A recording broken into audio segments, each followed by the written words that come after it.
Hi, welcome back to all of my beautiful ladies watching me.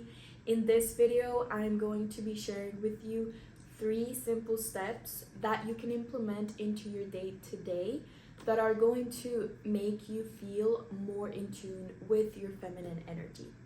My name is Juliana, and I bring these 3 steps from my personal experience into your life. I really do hope you can take value from and see the shifts for your own self.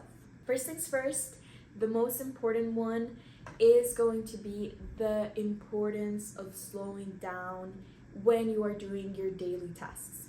It is super important to slow down because we live in a very masculine oriented world, and feminine energy thrives in presence, not urgency or rushing tasks. To stop the rush and slow down. Before I had personally began my feminine energy, the first thing that I do in the morning was grab my phone, instantly go on my social media, scroll on Facebook, Instagram, TikTok, and read emails, figure out what tasks I had for the day. And what I didn't realize at the time was that all of these activities right in the morning were actually instantly putting me in survival mode and in a very masculine energy.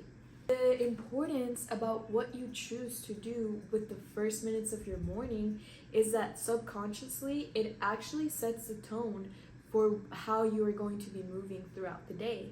So since I did this right whenever I would wake up, I would be in a masculine energy for the rest of my day without actually even realizing it.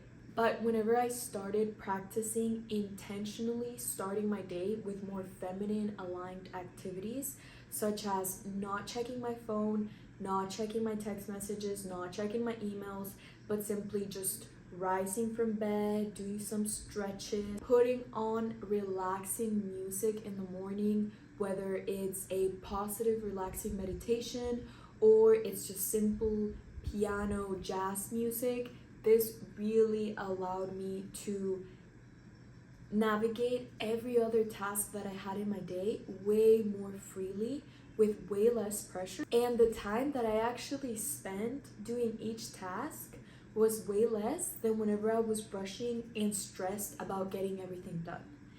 This really changed the whole dynamic of my day. So for you that are watching me, if the first 10-30 minutes of your day you're not doing something soft, something aligned with your feminine energy, literally just start doing it and you will see how much of an effect it has over the rest of your day, because you're already waking up with an intention for the day. Whether you want it or not, you're not reacting with the ordinary steps that you usually take. You're consciously choosing to be more feminine in the early morning of your day. Therefore, you're going to naturally move more feminine throughout your day and act upon a space of softness instead of surviving. The second point that I'm going to be sharing with you ladies that has also very much changed the way that I move and the way that I just consciously live, that has allowed me to be more feminine, is connecting with my body.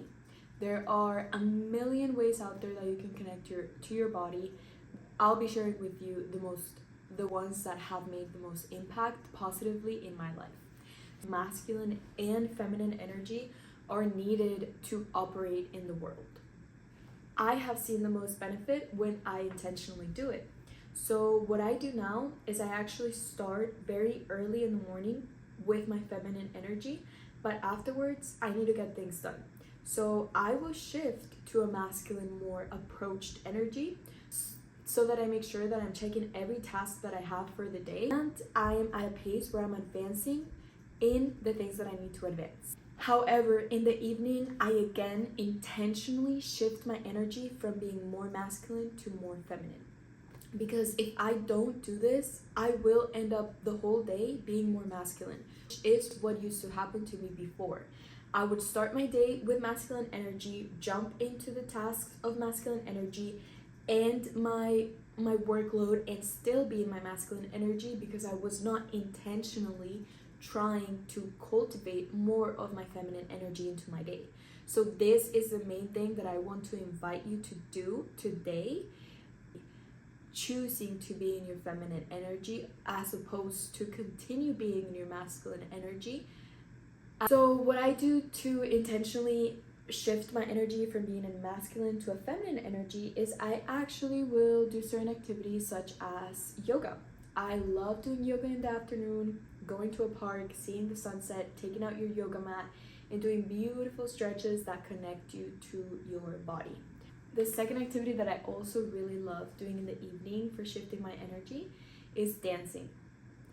Dancing just allows me to be in a space where I completely forget about the exterior world, and it is genuinely just the softness of my movements in front of the mirror. It's just me in the mirror, the softness of the music, and my dance moves. It doesn't matter if you don't know how to dance, because guess what? No one's going to see you. No one is watching you. So this is your time to shine. This is your time to move however you want in front of the mirror with the music. Close your eyes and just feel it. It sounds cliche to say that you are going to feel feminine by just closing your eyes and, dancing according to what you feel like is feminine. But if you try it for yourself, you're going to know what I'm talking about. If you perform in front of people, of course, you're going to be double thinking on how you look. But if you're just by yourself, you're actually going to do what your heart desires. You're going to move how your heart wants. So practice doing this tonight. Put on music, whatever genre, and just move in front of the mirror, and you will see how much more feminine you instantly feel. Now, the third one that I want to be speaking to you about today is the process of trusting your inner knowing or your intuition.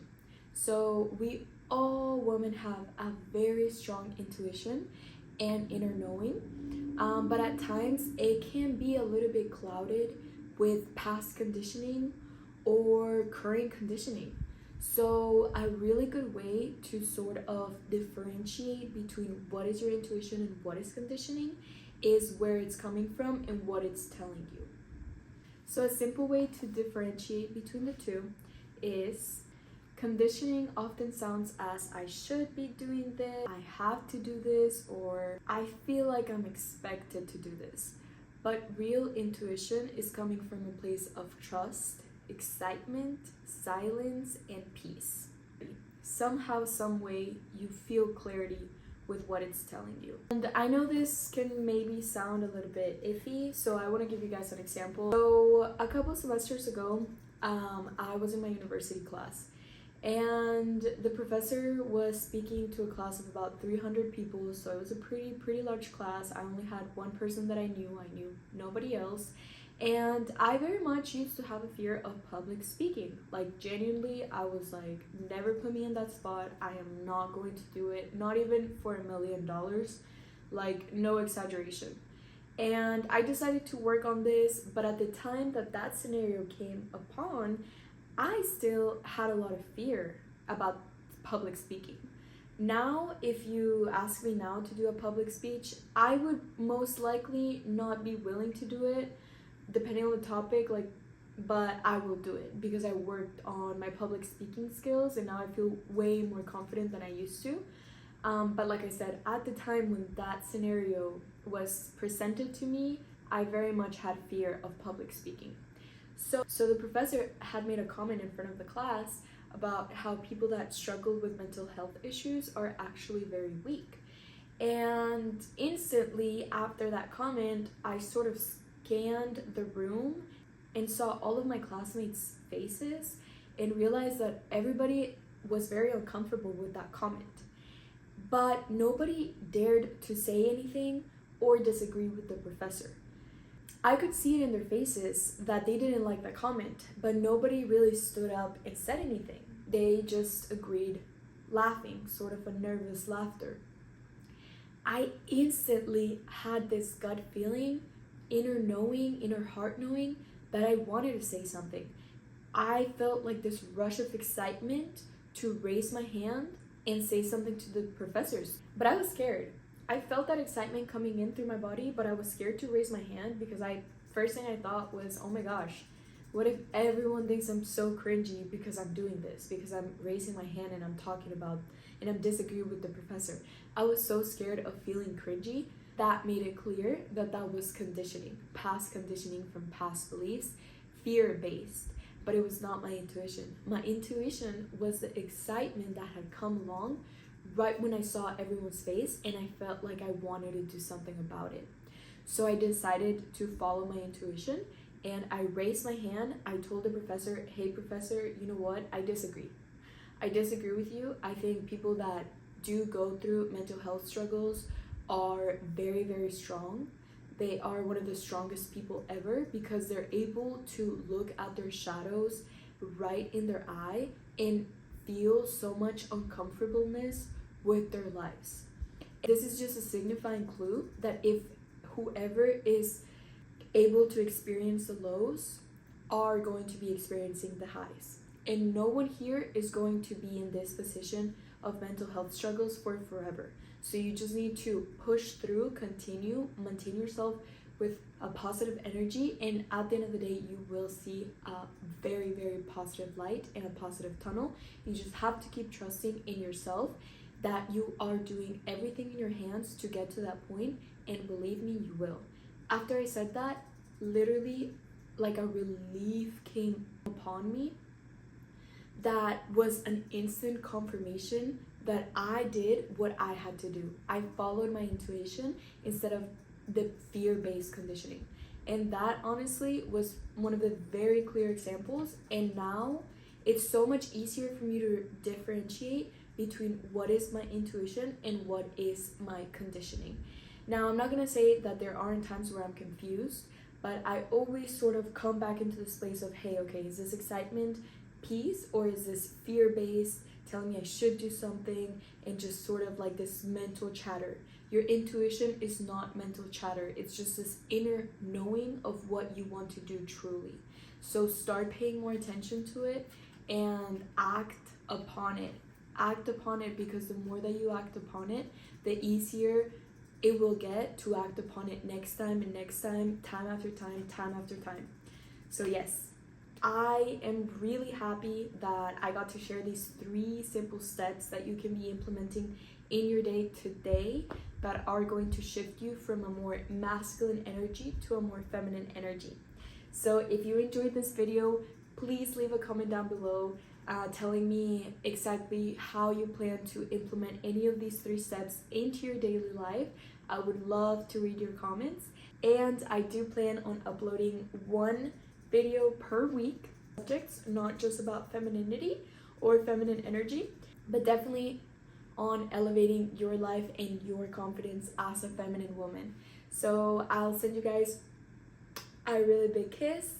I am so happy that you watched this video, and leave a like if you liked it, subscribe for more, and I'll see you guys in the next one. Bye!